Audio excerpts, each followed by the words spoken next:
ଆସନ୍ତୁ ଏକ ଏମିତି କାହାଣୀ ଭିତରକୁ ଯିବା ଯେଉଁଠି ଗୋटे ଭାଙ୍ଗି ଯାଇଥିବା ଅଞ୍ଚଳ ନିଜ ମାନଚିତ୍ରକୁ ନିଜେ ଆଙ୍କିବା ପାଇଁ ଏକ ଲମ୍ବା ଲଢ଼େଇ କରିଥିଲା। ଦେଖନ୍ତୁ 1803ରେ ଯେତେବେଳେ ବ୍ରିଟିଶମାନେ ଓଡ଼ିଶା ଦଖଲ କଲେ ସେମାନେ ଏକୁ ଗୋଟିଏ ରାଜ୍ୟ ଭାବେ ରଖିଲେନି, ବରଂ କ'ଣ କଲେ ତାକୁ ତିନି ଖଣ୍ଡ କରିଦେଲେ। କିଛି ଅଂଶ ବେଙ୍ଗଲ ପ୍ରେସିଡେନ୍ସିକୁ, କିଛି ମାଡ୍ରାସ ପ୍ରେସିଡେନ୍ସିକୁ ଆଉ ବାକି ତକ କେନ୍ଦ୍ରୀୟ ପ୍ରଦେଶକୁ। ଏହାର ଅର୍ଥ କ'ଣ ହେଲା? ରାଜନୀତିକ ମାନଚିତ୍ରରୁ ଓଡ଼ିଶା ନାଁଟା ହିଁ ପ୍ରାୟ ଲିଭିଗଲା। ଆଉ ଏମିତି ବିଭାଜନ ପରେ କ'ଣ ଶାନ୍ତିରେ ସବୁ ଚାଲିଥିଲା? ଆଦୌ ନୁହେଁ। ଏହି ନୂଆ ବ୍ରିଟିଶ ନୀତି ବିରୁଦ୍ଧରେ ତୁରନ୍ତ ସଶସ୍ତ୍ର ବିଦ୍ରୋହର ନିଆଁ ଜଳି ଉଠିଲା। ଆଚ୍ଛା, ଏ ପାଇକମାନେ କିଏ ଥିଲେ? ସେମାନେ ଥିଲେ ଓଡ଼ିଶାର ଗଜପତି ରାଜାଙ୍କ ପାରମ୍ପରିକ ଯୋଦ୍ଧା। ରାଜ୍ୟକୁ ସୁରକ୍ଷା ଦେବା ବଦଳରେ ସେମାନଙ୍କୁ କରମୁକ୍ତ ଜମି ମିଳୁଥିଲା।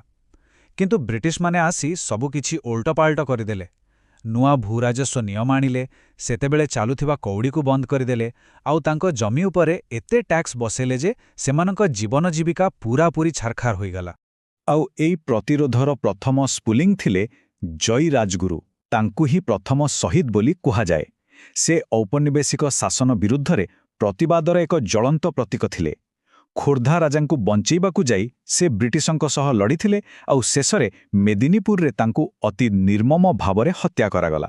ତେବେ ଗୋଟେ ବଡ଼ ପ୍ରଶ୍ନ ଆଜି ବି ରହିଛି।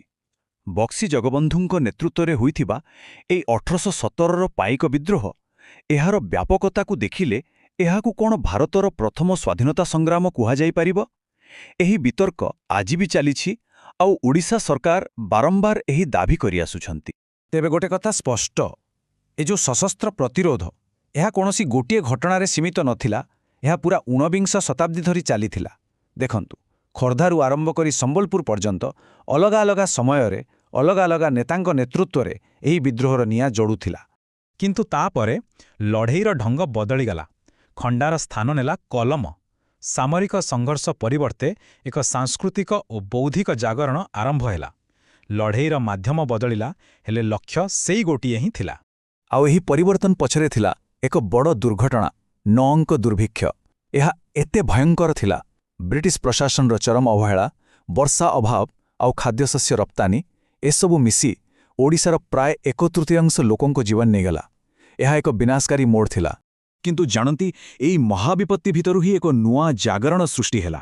ଗୋଟେ ନୂଆ ପିଢ଼ି ବୁଝିଗଲେ ଯେ କେବଳ ଖଣ୍ଡା ଧରି ଲଢ଼ିଲେ ହବନି। ସେମାନେ ନୂଆ ଅସ୍ତ୍ର ଆପଣେଇଲେ। ଭାଷା, ସମ୍ବାଦପତ୍ର, ସାହିତ୍ୟ ଆଉ ଶିକ୍ଷା, ଏହିସବୁ ମାଧ୍ୟମରେ ଏକ ସଂଗଠିତ ଓଡ଼ିଆ ପରିଚୟ ଗଢ଼ିବାକୁ ପଡ଼ିବ।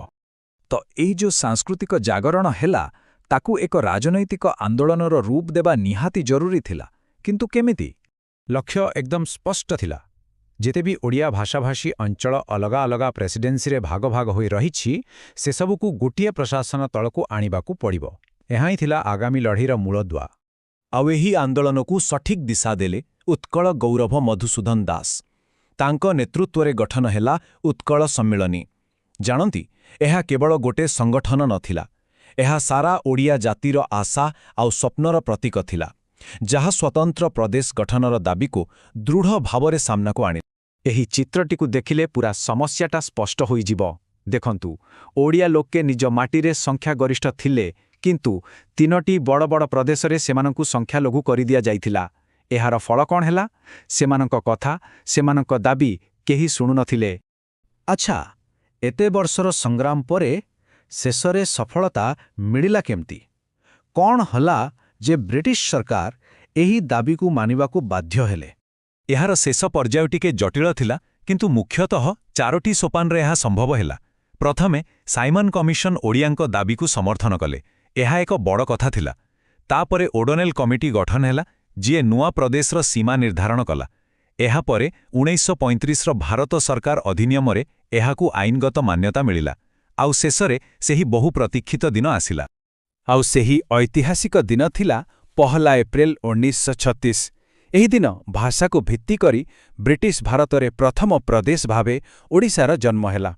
ଏହା କେବଳ ଏକ ନୂଆ ପ୍ରଦେଶର ଗଠନ ନଥିଲା, ଏହା ଥିଲା ଏକ ଶତାବ୍ଦୀର ସଂଘର୍ଷ, ଭାଷା ଆଉ ପରିଚୟର ଏକ ବଡ଼ ବିଜୟ।